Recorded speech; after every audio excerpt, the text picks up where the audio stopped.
আমরা তো বুঝতে পারছি যে আমাদের বিভিন্ন দেশের সঙ্গে চুক্তি সব দেশ সমানভাবে গ্রহণ করবে কি করবে না সেটা চাইতে বড় কথা হচ্ছে আমরা আমাদের স্বার্থ রক্ষার জন্য নিয়ম মেনে কূটনৈতিক শিষ্টাচার মেনে আমরা যে সমস্ত চুক্তিগুলো করতে পারি।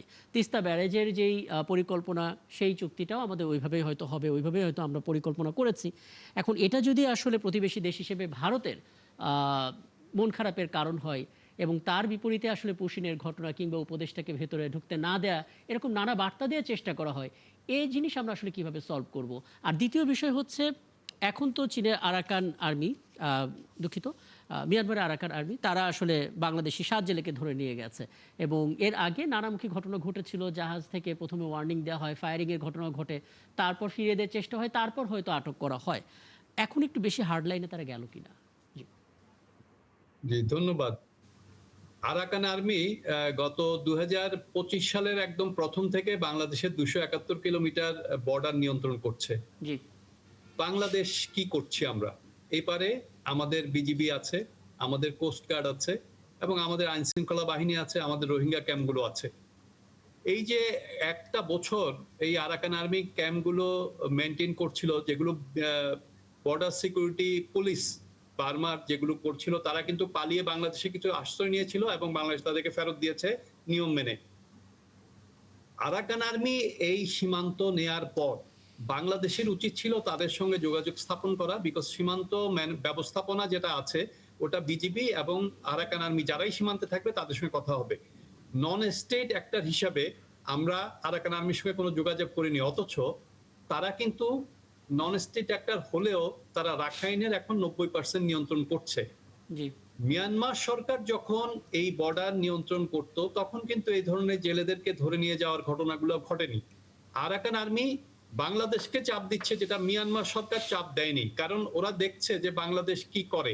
বাংলাদেশ এখন পর্যন্ত কোনো সঠিক কোনো একটা পদক্ষেপ নেয়নি যাতে এটা থামানো যায়। সঠিক পদক্ষেপ আসলে কি হতে পারত সঠিক পদক্ষেপ হতে পারতো তাদের সঙ্গে যোগাযোগ করা, আরাকান তাদেরকে আর্মির তারা সঙ্গে? যেভাবে আমাদের সঙ্গে ব্যবহার করছে আমরা তাদের সঙ্গে রিটালিয়েট করা সঠিক পদক্ষেপ। না, আমরা আমরা মাঝে মাঝে তাদের দেখি সঙ্গে এই কক্সবাজারের ঘুমধুম সীমান্তে কোনো মর্টারের শেল এসে পড়ছে, এমনভাবে ফায়ারিং চলছে, সেখানকার মানুষ আতঙ্কিত হয়ে যাচ্ছে। বিভিন্ন রকমের মাইন পোতা আছে, সেখানে একটা শিশু কিছুদিন আগে মারা গেল। মানে এই জায়গা থেকে আমাদের রেসপন্সটা তাহলে কি হওয়া উচিত? আমরা কি সরাসরি আরাকান আর্মিদের সঙ্গে কথা বলবো, বা কি বলবেন?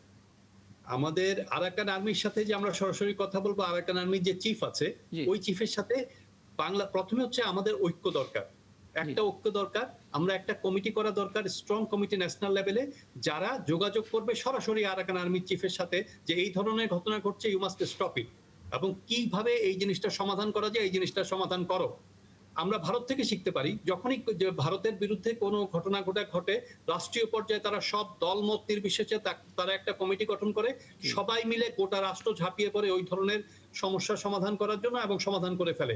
বাংলাদেশের এই পর্যন্ত 9 বছরে কি সমাধান হয়েছে আমাকে বলেন, এবং রাষ্ট্রীয় কমিটি কি কাজ মানে করেছে গলত যে গলত এইভাবে গলত সমাধান কোথায় করা দেখে? যেতে মানে আমাদের আমাদের পররাষ্ট্র নীতি কি দুর্বল নাকি?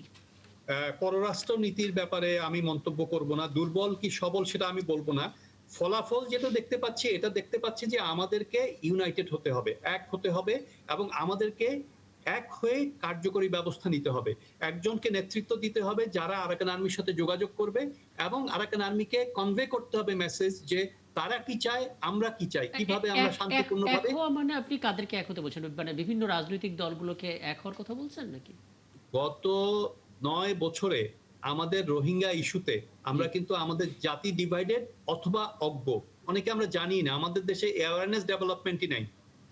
আমরা এখনো জানি না যে আসলে রোহিঙ্গা জিনিসটা কি। মাঝে মাঝে অল্প একটু জানি, কিছু লোক জানে, মেবি 18 কোটির ভিতরে 100 মানুষ এটা জানে। 100 মানুষ জানলে তো জি। হবে না, জি। 500 মানুষ জানে হয়তো অল্প একটু কিছু, বাট পুরো জিনিসটা কিন্তু জানতে হবে।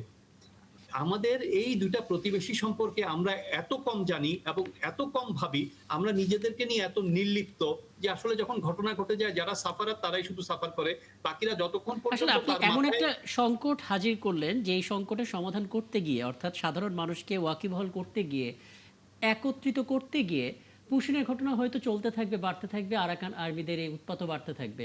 মানে তখন আমরা আসলে ব্যালেন্স করবো কি করে? তার মানে তাৎক্ষণিক কিছু একটা করা উচিত। সেই কিছু একটা কি হতে পারে যেটা আসলে এই মুহূর্তে করা উচিত? তাৎক্ষণিকভাবে আমরা সরাসরি আরাকান আর্মির সঙ্গে যোগাযোগ করতে পারি, যাদের সঙ্গে যারা সীমান্তে রয়েছে, সীমান্ত ব্যবস্থাপনা এই জিনিসটা আমরা করতে পারি। তাদের মাধ্যমে আমরা তথ্য দিতে পারি আরাকান আর্মির হায়ারার্কিকে জি। যে এই ধরনের ঘটনা ঘটছে, কাম ফরওয়ার্ড। দেখেন, ভারতীয় সংবাদ মাধ্যম, ভারতীয় থিঙ্ক ট্যাঙ্ক, ভারতীয় যারা বিশ্লেষক, তারা কিন্তু মিয়ানমারের ভিতরে যাচ্ছে এবং মিয়ানমারের সঙ্গে যোগাযোগ করছে। তাদের যে নন স্টেট অ্যাক্টর গুলো ছিল, তাদের স্বার্থে তারা ব্যবহার করছে। পুরো মিয়ানমারে 2021 সালের পর থেকে গৃহযুদ্ধ আরো ইন্টেন্সিফাই হয়েছে। মিয়ানমারের অন্যান্য যে প্রতিবেশীগুলো আছে, থাইল্যান্ড, চায়না, তারা তাদের স্বার্থ ঠিক মতো আদায় করে নিচ্ছে। একমাত্র বাংলাদেশ এই তার জিনিসটা মানে করতে আমরা পারছে। আমরা যখন আসলে প্রতিবেশী দেশ সম্বন্ধে একেবারে ডিপ কোনো ইনফরমেশন পাবো না, ভালো কোনো রিসার্চ আমাদের হাতে থাকবে না, তখন আসলে বড় কিছু করার উদ্যোগও আমরা নিতে পারবো না, তেমনটাই হয়তো আমরা দেখতে পাচ্ছি। আমরা আপাতত সীমান্ত ইস্যুতে, পশ্চিম ইস্যুতে এবং আমাদের দেশের ইস্যুতে এখানে আলাপটা থামাই।